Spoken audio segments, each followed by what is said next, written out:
Somewhere along the way, you stopped living and started hiding. Not obviously, not in a way anyone would notice from the outside. You still show up, still function, still move through your days with enough momentum to call it a life. But you know the truth. You've built walls around yourself and called them stability. You've settled into routines that feel safe, but taste like nothing. You've traded possibility for predictability. And somewhere in that trade, you lost something you can't quite name. It's not laziness. It's fear wearing a comfortable mask. And that mask has been suffocating you so slowly, you forgot you were struggling to breathe. Let me ask you something. When was the last time you did something that scared you? Not reckless, not stupid, but genuinely uncomfortable. Something that made your stomach tighten and your palms sweat. Something where failure was possible and embarrassment was real. When was the last time you stepped into the unknown without a guarantee of how it would end? If you can't remember, that's not peace. That's stagnation dressed up as contentment. Here's how comfort zones work. They don't feel like prisons. They feel like home. Warm, familiar, safe from the chaos outside. A place where you know the rules because you wrote them. Where nothing surprises you because you've eliminated everything that could. But that safety has a cost. Because the same walls that keep danger out keep growth in. The same routines that protect you from failure protect you from success. The same fear that stops you from risking stops you from living. Your comfort zone isn't a sanctuary. It's a slow leak, and you've been deflating for years without noticing. Abraham Maslow wrote something that's haunted me since I first read it. He said, "In any given moment, we have two options: to step forward into growth or to step back into safety." Every single day, that choice is in front of you. And every single day, you've been choosing safety. Not because you're weak, but because growth is terrifying, because failure is embarrassing, because the unknown feels like a cliff and your brain is wired to keep you away from edges. But here's what your brain doesn't understand.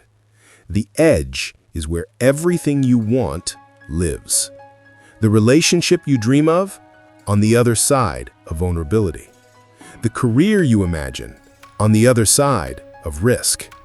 The version of yourself you admire in your head, on the other side of fear. None of it lives inside the walls you've built. All of it requires you to climb over. Think about the last 5 years. What have you done that genuinely stretched you? What have you attempted that had no guarantee?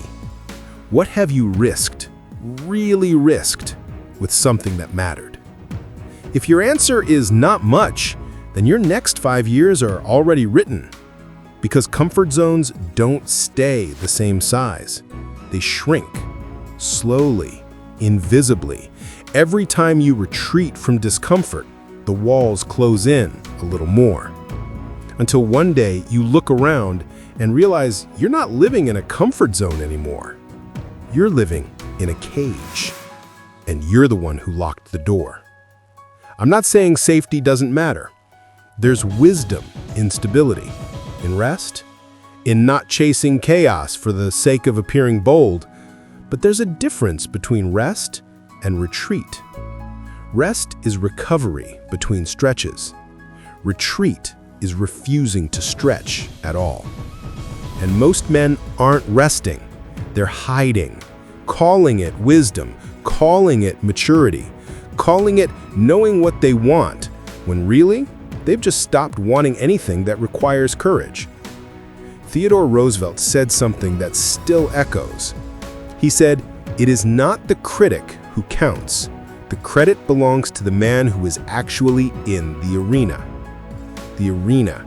Not the stands, not the sidelines, not the safety of commentary where nothing is risked and nothing is gained. The arena, where you might fall, where you might fail, where your face might get marred with dust and sweat and blood. That's where life happens. That's where you find out who you actually are, not who you imagine yourself to be from the comfort of your couch. So what do?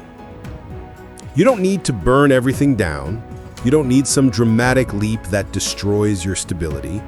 You just need one step, one conversation you've been avoiding, one application you've been afraid to submit, one boundary you've been scared to set, one dream you've been postponing because the fear of failing felt heavier than the pain of never trying.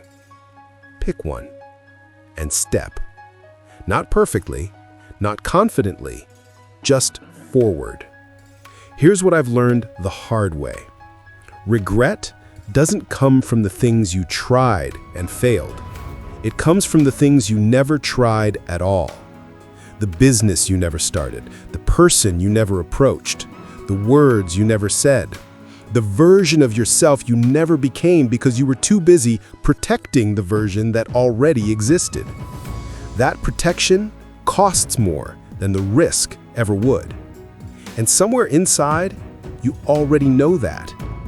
Your comfort zone isn't keeping you safe. It's keeping you small. It's not protecting your peace. It's preventing your growth. And every day you stay inside it, you're not resting. You're dying. Slowly, quietly, one avoided risk at a time. There's a version of you on the other side of fear.